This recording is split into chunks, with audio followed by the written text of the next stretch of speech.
Hey everybody, it's Candy, aka Brown Eyed Girl 69. How y'all doing today? Well, today is July the 6th, 2026. So I figured today would be a good day of all days to start my next series on being homeless. In this series, I'm going to do cities. And there's going to be quite a few. I'm going to try to provide resource information for every city that we were in and give a little backstory, perhaps, as to how we arrived there, why we chose to go there, etc., etc. So, to kind of give you a backstory as to how it all started, um,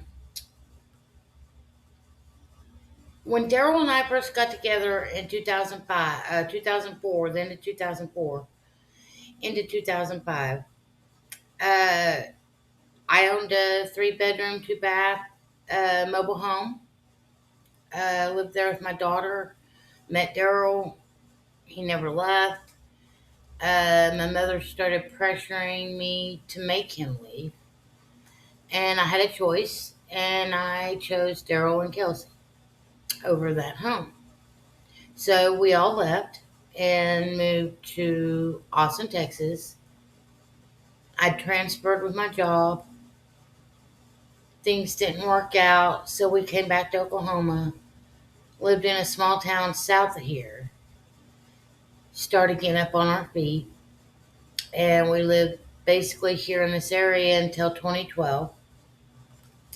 In 2011, I'd lost my job, summer 2011, and I just couldn't find another job in the area. My car was starting to go in the blink. It needed a new engine. I didn't have the money for it. All these things happening. And we decided to take a chance and move to a different area to try our luck. So we moved to Denver, Colorado in February of 2012. Um, from February of 2012 until basically May of 2013, it was a struggle from start. From the moment we got there until we did definitely hit the skids. In that time frame, in that 15-month time frame, we lived in a house. Then we moved in with a roommate situation. Then we moved in with some friends of ours and lived in their basement along with their older teenage young adult son, a teenage son. They both had their own rooms down there, and we lived in like the living area part of the basement. Uh, this friend of ours gave Daryl a job over the summer, and he earned enough money working along Mike's side that I think he had like 2,500 bucks, maybe $3,000 that he'd earned over the summer that he tucked away. And was able to get us an apartment by September of 2012.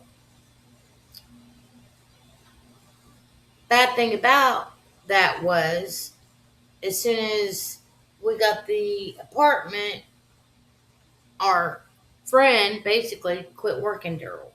He worked Daryl enough through the summer so we could save enough money to get out by the end of summer. So yeah, we had our own space again. We had a little 1 bedroom, 1 bath apartment. We were going to try to come up. I started putting applications out everywhere. We had all sorts of advertisements in different areas, different places online, advertising for Daryl, looking for a band, willing to give guitar lessons, etc., etc. We were doing all these things. We were doing everything we should. We were putting our feelers out in every shape, form, fashion, in every direction. And nothing was falling into place. Then my mother sued me for co-custody of my daughter, and when she did that, that changed some things financially for Daryl and I. Um, and we weren't able to keep our apartment. So basically, we lost our apartment March of 2013, and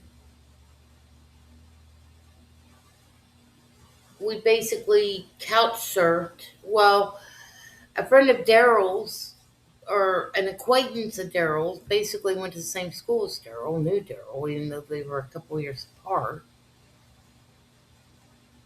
was living in Colorado Springs.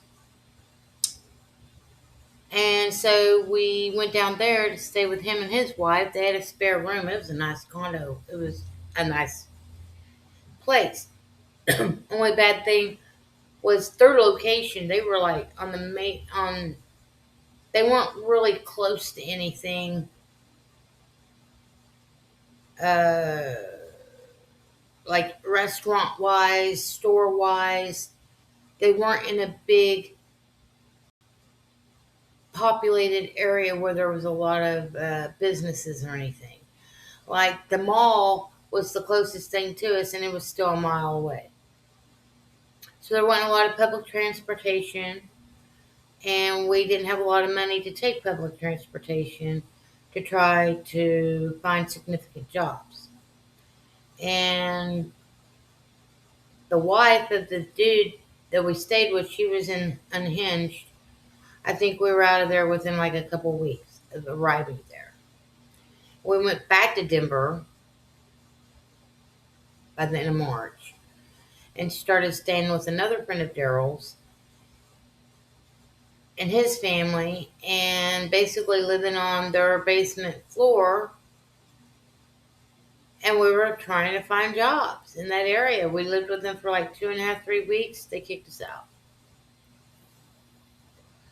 Right when it seemed like we were about to get something going, something would happen. Then we moved into this apartment with this friend of mine that I'd met through the cannabis industry. And same thing, she couldn't handle it. Right when I was getting a job, she kicked us out. And I did have a job the beginning of May. I started working at the ball field, Coors Field, downtown Denver for baseball games. And I got the job through like Aramark as temporary job or temporary service. I can't remember exactly how I got it, but I applied and I got it. And I had just was getting ready to start work, and she kicked us out. I was able to actually work for I think a week or two, and the games were very consistent. There was like 3, 4 games a week. So that first week I worked like 4 nights. Next week came along, and they had changed some things, and because of the fact that I was homeless, I had to carry all my gear on me because Daryl had to watch his own gear, and they had lockers, but they wouldn't allow you to bring like your own personal bag upstairs with you to whatever concession you were working in that night. And there was no lockers available, and I wasn't just going to leave all my own personal items laying out for anybody just to come in and take. So I ended up quitting.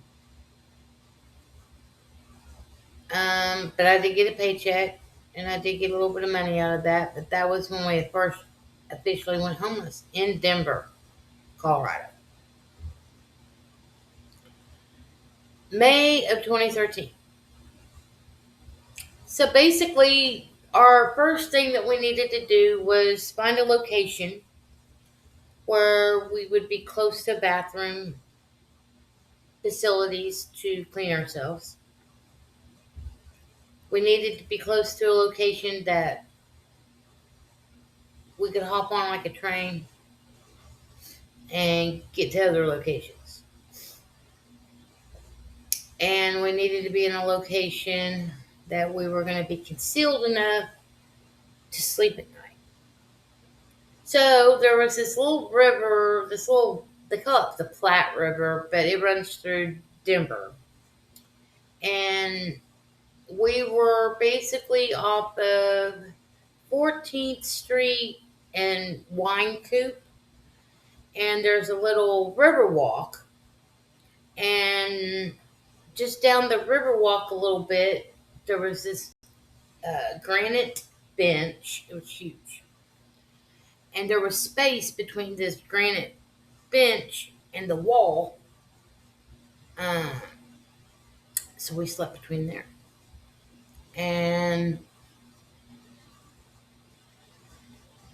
the sleep we got was very minimal, spaced out because we couldn't sleep.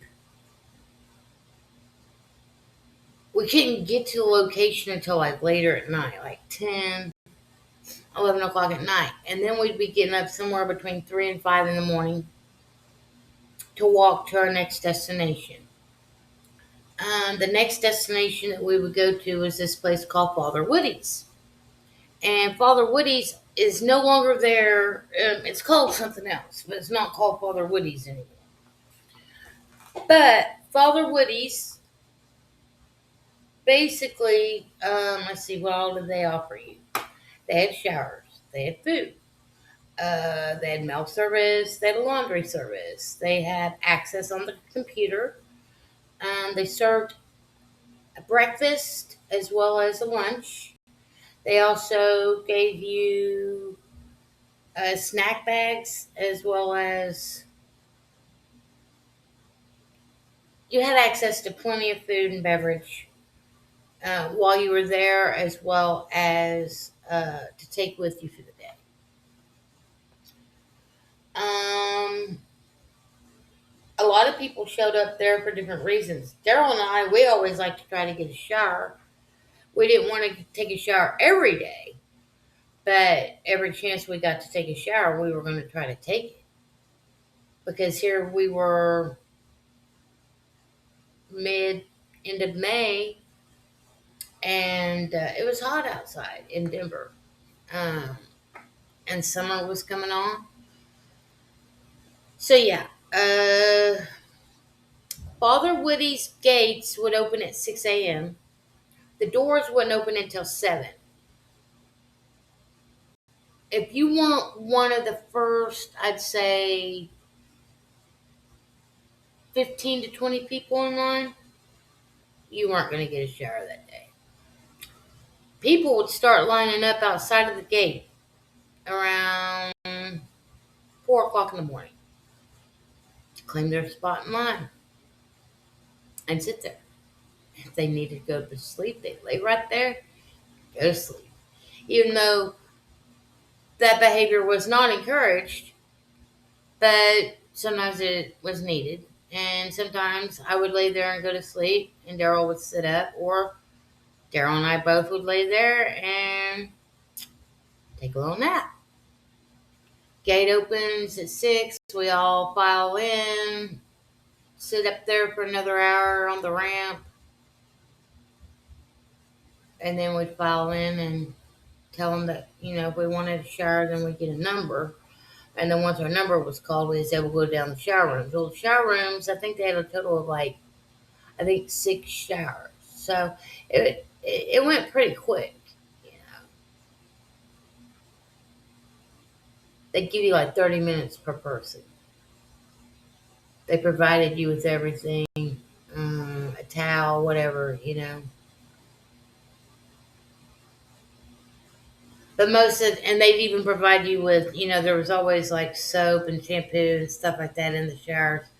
But sometimes people have their own personal items that, they bring in to utilize. I always have my own personal pack, so my clothes. So I'd always bring in a fresh pair of clothes, my personal pack, what I needed. Out with or in with the new and out with the old, basically. We would get our breakfast. They had pastries before they served a hot meal. They had donuts, coffee, things like that. And then they served a hot meal. And then they served a hot breakfast around 7:30 ish, and then they served their lunch around 11. And I think they closed around 1 or 2 in the afternoon. So that's what it was like for us in the Denver area. Usually, after we would leave Father Woody's for the day, it just depended on how the day would go as to what we would do. Now, if we didn't go to Father Woody's every day, we would usually get up later in the morning on the path, but we'd have to be up at least by 5. Uh, so we could be up and off the path. We'd usually get up, go to the bus station. The bus station was a few blocks about, it was like 3 or 4 blocks away. We'd go to the bus station, utilize their public restroom facilities. They had multiple stalls, multiple sinks, multiple homeless people utilizing the facilities. Um, and then we would, decide what we were going to do that day. Um, we always tried to stay within a certain range, certain area where we knew we had the resources we needed. Like, um, there for a short period of time, I had my laptop, but it started going wonky on me, and my fan. I needed a new fan and all this stuff, so I wasn't able to use it. But I would go to the library. I had a library card, and I'd go to the library and I'd get time on the computer there. After a while, so I didn't have to carry this heavy computer with me anymore, I looked up online at the library how to take the hard drive out. And Daryl sat right there next to me and took the hard drive out. Why? And he looked and we took the hard drive out and ditched the rest of the computer. And I kept that hard drive for several years. Well, not several years, I guess. Several months, I would say. Uh, Before I was able to have it transferred onto a flash drive.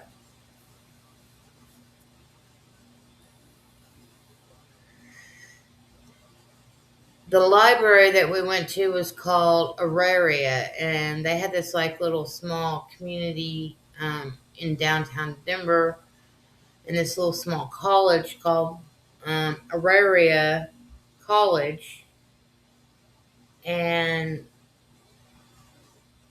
they had a library there. They had bathroom facilities as well as multiple water refill stations.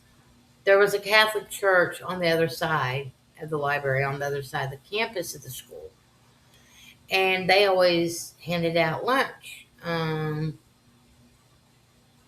to think, was it just sack lunches?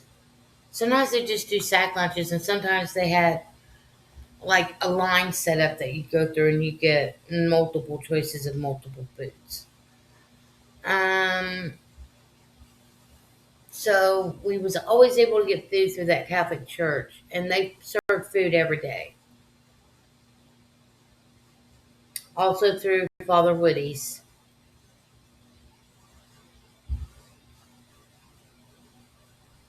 That was pretty much it. On 16th Street through downtown Denver, they had a free bus. So if we needed to get from one end of Denver to the other side of Denver on in that downtown area, we always could get on that free little train on 16th Street to go from one end to the other without having to wear our legs out any more than we already were. A lot of homeless people back then hung out on 16th Street. You had your little cliques, your little groups of homeless people at each different block. Daryl and I didn't ever try to really fit in with the homeless crowd per se, even though we knew a lot of the different homeless people. but we didn't like try to band together with any type of group, you know. Me and Daryl kept to ourselves, even though we did socialize with others in the homeless community in and throughout the different resources and places that we were.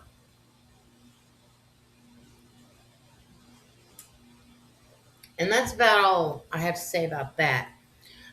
We stayed in Denver through July. Um, we actually did a couple of different things.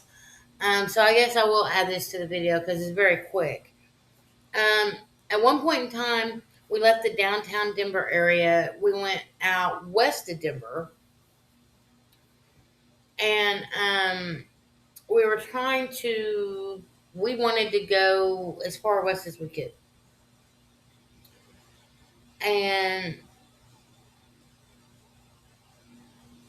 through a series of events, um, we was able to get a ride with somebody, and we got a ride to Frisco, Colorado. But it was a lot colder there, even though it was. I guess it was more in the beginning of July, end of June, beginning of July. But it was still cold up in the mountains. We only stayed in Frisco for like 2 or 3 days, and we found a ride back to Denver very quickly. When we arrived back in Denver, I think we stayed in Denver maybe. We stayed back in that west area where we ended up before we left. And I was in a group, and somebody posted some information about Boulder, which was not that far. And I told Daryl, dude, we need to pack up and go to Boulder. And I was like, it's only going to cost us $10, $5 each to get on a bus to Boulder. And he's like, okay, let's do it. So that's what we did. We got on a bus to Boulder, and we went to Boulder and started utilizing resources in Boulder. Boulder probably should be another video because we stayed in Boulder and experienced a lot in Boulder in a short period of time. And Boulder is where we were until we left, September of 2013. So I'll save Boulder, Colorado for my next city in this series of cities that I'm going to do in this homeless series. Peace, love, hugs, and hugs. Till the next time, I'm out.